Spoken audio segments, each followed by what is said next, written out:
আসসালামু আলাইকুম। আমার চ্যানেলে আপনাদের সকলকে স্বাগত। আমি এনসিপি কে কোনো রাজনৈতিক দল বলতে রাজি না।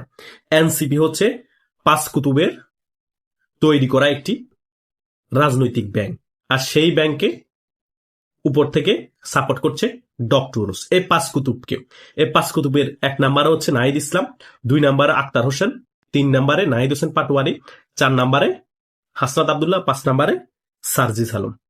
এই পাঁচজন মিলে এই একটি প্রতিষ্ঠান গড়ে তুলেছে। এনসিপি রাজনৈতিক দলটা হয়েছে স্বল্প সময়ের জন্য। এরা ভালো করেই জানে তারা বাংলাদেশে কোনো ইম্প্যাক্ট ফেলতে পারবে না, তারা বাংলাদেশে কখনো ক্ষমতাও আসতে পারবে না। তাই ডক্টর ইউনূস তাদেরকে একটি রাজনৈতিক দল গঠন করতে বলে এবং রাজনৈতিক দলের সাইনবোর্ডে কিছু টাকা কামিয়ে নিতে বলে, যাতে তারা ফিউচারে বিদেশ চলে গেল আজীবন যাতে তাদের 14 গোষ্ঠী খেতে পারে। এটাই হচ্ছে এনসিপির মেইন এজেন্ডা, তাছাড়া আর কিছুই না। কিছুদিন আগে সেই কারণে নাহিদ ইসলাম বলেই দিয়েছে 10 বছরের ভিতরে যদি আমরা ক্ষমতায় না আসি রাজনীতি ছেড়ে দিব। এটা বলার মেইন কারণ কি, তারা ভালো করেই জানে তারা 10 বছর না, কিয়ামতের আগ পর্যন্ত বাংলাদেশে ক্ষমতায় আসতে পারবে না। তাহলে তারা যদি হুট করে রাজনীতি ছেড়ে দেয়, কেউ যদি তখন প্রশ্ন তুলে বসে, তখন তারা যাতে এই কষ্টটা দিতে পারে যে আমরা তো আগেই বলে দিয়েছি আমরা 10 বছরের ভিতর ক্ষমতা না আসতে পারলে রাজনীতি ছেড়ে দিব। দেখেন, আগে থেকে তারা সকল কিছু সেট করে রেখে দিয়েছে। এই এনসিপি দলটা হচ্ছে জামাত ইসলামের একটি প্রক্সি সংগঠন।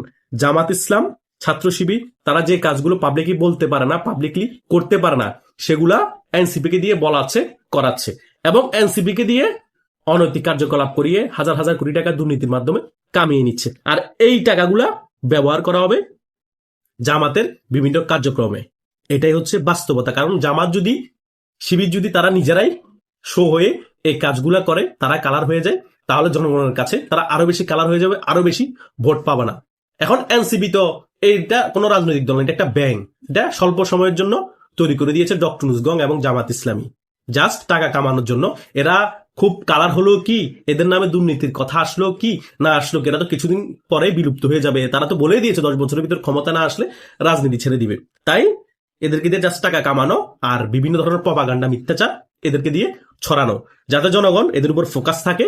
জামাত শিবির কি করছে ভিতরে ভিতরে ওগুলা যাতে না বুঝতে পারে। জাস্ট এদেরকে দিয়ে আওয়ামী লীগকে ছোট করা, খাটো করা এবং আওয়ামী লীগের নামে মিথ্যাচার এবং বিএনপির উপর চড়া হওয়ার জন্য এদেরকে জাস্ট ব্যবহার করা। আমি এই এনসিপি দলটাকে আর কিছুই মনে করি না। এই পাঁচ কুতুবের একটা ব্যাংক এবং জামাত শিবিরের একটা প্রক্সি সংগঠন হিসেবে এই এনসিপি কে আমি মনে করি। এই এনসিপি তাদের প্রধান কার্যালয়ের ভাড়া জুন মাস থেকে দেওয়া বন্ধ করে দিয়েছে মালিককে। এবং এই এনসিপির বিভিন্ন জেলা, মহানগর, উপজেলার মধ্যে যতগুলো কমিটি আছে, প্রত্যেকটা জায়গার সদস্যরা বিভিন্ন অনৈতিক কার্যকলাপের সাথে জড়িত। কেউ ময়ের সংক্রান্ত, কেউ নেশা সংক্রান্ত, কেউ দুর্নীতি, হাজার হাজার কোটি টাকা পুরো সারা বাংলাদেশ থেকে এদের সদস্যরা লোপাট করছে। আবার তারা দ্বন্দ্ব করছে, তারা মারামারি করছে, তারা তাদের কার্যালয় বন্ধ করে দিচ্ছে। টাকার ভাটোয়ারা ঠিকভাবে হচ্ছে না, যে সে কারণে আবার ইমোশনাল ভাবে তারা আবার যখন বেশি বকাবকি করা হচ্ছে, তারা আবার পদত্যাগ নিয়ে নিচ্ছে। তাদের কথা হচ্ছে আপনারা বেশি টাকা কামাবেন, আমাকে অল্প টাকা ধরিয়ে দিবেন, আমি কালার হব, আমি রাজনীতি করব কি করে। সে কারণে অভিমান করে অনেকে পদত্যাগ করে ফেলছে। রাজশাহী মহানগরের মধ্যে এনসিপির আহ্বায়কের উপর হামলা, প্রধান কার্যালয় ভাঙচুর গত একদিন আগেই চলতেছে টাকার ভাগাভাগি নিয়ে। রাজশাহী মহানগর এনসিপির আহ্বায়ক বলতেছে তারা নাকি গ্রুপিং করার চেষ্টা করছে এনসিপির আরেকটা বলয়। আরে ভাই, এনসিপির কর্মী কয়জন আছে? গ্রুপিং করার চেষ্টা করবে, আধিপত্য বিস্তার করার চেষ্টা করবে। মূলত কাহিনী হচ্ছে তুমি একাই সব টাকা খেয়ে ফেলতেছো রাজশাহী মহানগরে ধান্দাবাজি করে। ওই এক পক্ষকে তুমি টাকা দিচ্ছ না, সেই কারণে এক পক্ষ আন্দোলন করা শুরু করে দিয়েছে। বাস্তব কাহিনী হচ্ছে এটা। এনসিপির প্রত্যেকটা জায়গায় এই টাকা পয়সা নিয়ে মারামারি, মেয়ে সংক্রান্ত বিষয় নিয়ে মারামারি, নেশাদ্রব্য নিয়ে মারামারি। কারণ এনসিপি দলটাই গঠন হয়েছে টাকা কামানোর জন্য, এনসিপি দলটাই গঠন হয়েছে মাগিবাজি করার জন্য। এনসিপি দলের আর কোনো কাজ নাই। সারাদিন আওয়ামী লীগের বদনাম করো, বিএনপির বদনাম করো, 1971 সাল নিয়ে মিথ্যাচার করো এবং বাংলাদেশের যত মুক্তিযুদ্ধের মোরাল আছে ওগুলো সব ভেঙে ফেলো। এদের কাজই হচ্ছে এটা। এরা টকশোতে গেলে শেখ মুজিবের কথা শুনলে মাথা খারাপ হয়ে যায়, এরা টকশোতে গেলে মুক্তিযুদ্ধের কথা শুনলে মাথা খারাপ হয়ে যায়, এরা টকশোতে গেলে জিয়া রহমানের কথা শুনলে মাথা খারাপ হয়ে যায়। এখন আবার জিয়া রহমানকে তেল মারা শুরু করে দিয়েছে, খালেদা জিয়াকে তেল মারা শুরু করে দিয়েছে। কারণ জানা যে তেল না মারলে বিএনপি একটা আসনও ছাড়বে না, আর পিঠের চানা রাখবে না যদি বিএনপি পাতা নির্বাচন ফলে ক্ষমতায় চলে আসে। কিন্তু বিএনপি এগুলো তো সাই দিচ্ছে না। ভাই, যা করার তোমরা 10-15 মাসে করে ফেলেছো। এখন শেষ পর্যায়ে এসে তেল মেরে কয়েকটা আসন পাওয়ার জন্য বিএনপি এগুলা কেয়ার করে না। তোমরা ক্ষমতায় আসার পরে বিএনপি কি করতে পারবা একটা আসন না দিলে বিএনপি ভালো করে জানে তোমরা যে লাও সে গদু, তোমরা নির্বাচনের পরে তোমাদের দলটা ভ্যানিশ হয়ে যাবে। তোমরা শাপলা কলি বলো আর শাপলা ফুল বলো, কোনো লাভ নাই। তোমাদের দল বাংলাদেশে কোনো ইমপ্যাক্ট ফেলতে পারেনি এবং ইমপ্যাক্ট ফেলতে পারবেও না। তোমরা যে 5 আগস্টের পরবর্তী সময় বাংলাদেশে চাঁদাবাজি করার জন্য এসেছো, গুম খুন হত্যা করার জন্য এসেছো, বাংলাদেশের মধ্যে স্বাধীনতা বিরোধী শক্তিকে প্রমোট করতে এসেছো, তোমাদের স্বাধীনতা বিরোধীর পক্ষের কাজ করছো, তাদের পক্ষী সংগঠন, তাদের পক্ষী রাজনৈতিক দল, বাংলাদেশের জনগণ সম্পূর্ণরূপে ক্লিয়ার হয়ে গিয়েছে। আমরা আর বারবার বলা লাগবে না, বাংলাদেশের জনগণই এখন বলা শুরু করে দিয়েছে। রিক্সাওয়ালা, সিএনজিওয়ালা, সাধারণ খেটে খাওয়া মানুষ, তারা সকলেই বলতেছে এই এনসিপিরা হচ্ছে টোকায়ের দল, এই এনসিপি বাংলাদেশ ধ্বংস করে দিয়েছে।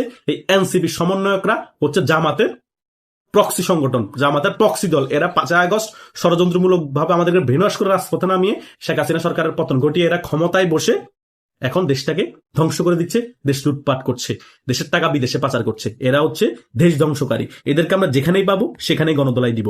এরা নির্বাচন করা তো দূরের কথা, নির্বাচনে প্রচারণা করতে গেলে এদেরকে মায়ের উপর রাখবো। জনগণই বলতেছে, রিক্সালারা বলতেছে। তার মানে তোমাদের প্রতি কি পরিমাণ ক্ষোভ। আর তোমরা এখন বাংলাদেশের বিভিন্ন জায়গায় চাঁদাবাজি, মাগিবাজি, নেশাদ্রব্য বিক্রি নিয়ে মারামারি পিটাপিটি করতেছো। আরে ভাই, কয়দিন পরে পিঠের চামড়া থাকবে না যদি নির্বাচনের ফলে কোন রকমের বিএনপি ক্ষমতায় আসে বা আওয়ামী লীগ কখনো ফিরে আসে, তোমাদের সকলের বংশ নির্বংশ করে ফেলবে। কথা বুঝো না?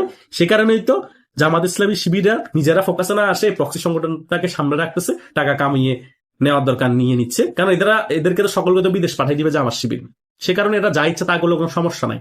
পরিস্থিতি খারাপ দেখবে, এদেরকে বিদেশ পাঠিয়ে দিবে, আর টাকা যেগুলো কামিয়েছে এদেরকে কিছু দিয়ে দিবা আর ফান্ডিং এ, আর কিছু টাকা তাদের ফান্ডে রাখিয়ে দিবে জামাতে। ওই টাকাগুলো তাদের দলের কাজে ব্যবহার করবে। কারণ জামাত ইসলামী এরকম আহামরি টাকা যদি মেরে দেয় তাদের দুর্নীতির তকমা লাগবে। সে কারণে তারা দুর্নীতি না করে, তারা টাকা লুটপাট না করে এই এনসিপি কে দিয়ে করাচ্ছে। কিছু টাকা এনসিপি কে দিয়ে দিবে এনসিপি নেতা কর্মীদেরকে বিদেশ পালানোর জন্য, আর কিছু টাকা তাদের ফান্ডে রাখিয়ে দিবে দল চালানোর জন্য। এই প্ল্যানিং এ আগাচ্ছে 15 মাস ধরে জামাত ইসলামী।